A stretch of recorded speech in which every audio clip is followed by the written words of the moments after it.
Olá a todos, aqui quem fala é o Pedro Rocha e quero dar início a esta série onde explico um pouco sobre os livros da Bíblia enquanto faço um desenho sobre eles, começando uma série especial em Romanos. Será uma série mais simples e resumida, mas acredito que de grande utilidade, talvez para um primeiro contato com a carta.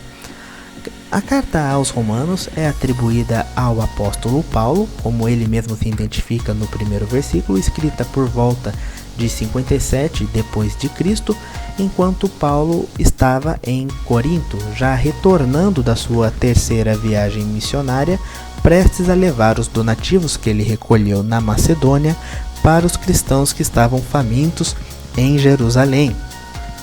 Como Paulo então ainda não conhecia a igreja em Roma, não tinha tido ainda o contato, nem havia pastoreado elas em algum momento, esta é uma carta de apresentação. Sobre a origem da igreja em Roma, nós vamos para Atos capítulo 2, onde vemos que no dia de Pentecostes, quando houve a primeira pregação do evangelho massiva para povos de diferentes nações, vemos que haviam judeus ali, inclusive de Roma. E provavelmente foi ali que eles, ao retornarem, cada um para suas cidades, formaram as primeiras igrejas cristãs. E aí a gente pode se perguntar, qual que era o objetivo de Paulo ao escrever para os romanos? Podemos destacar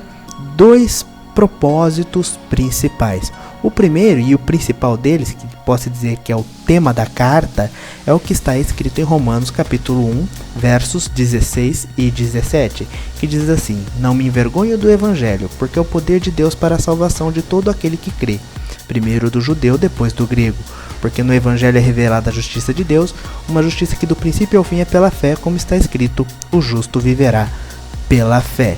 Vemos que Paulo dá destaque principalmente para o evangelho e a justiça de Deus. São essas as ênfases que Paulo trabalha detalhadamente ao longo da carta. Portanto, podemos dizer que o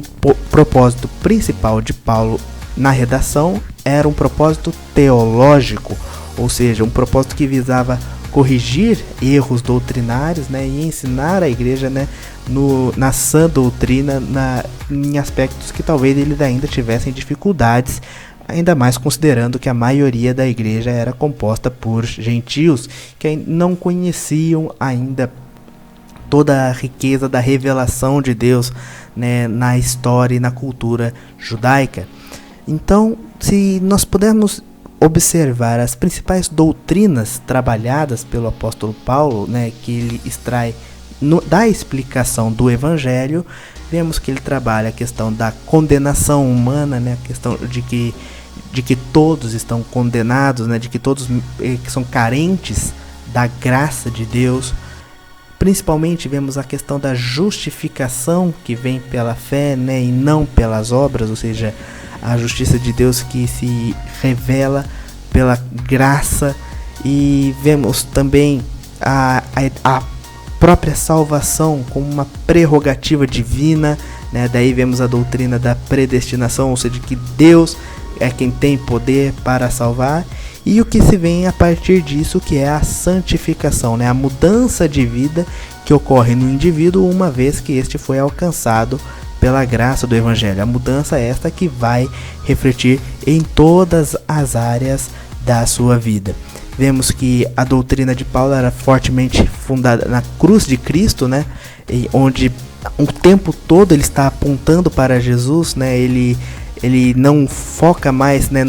nos atos, nos ritos e principalmente nas autoridades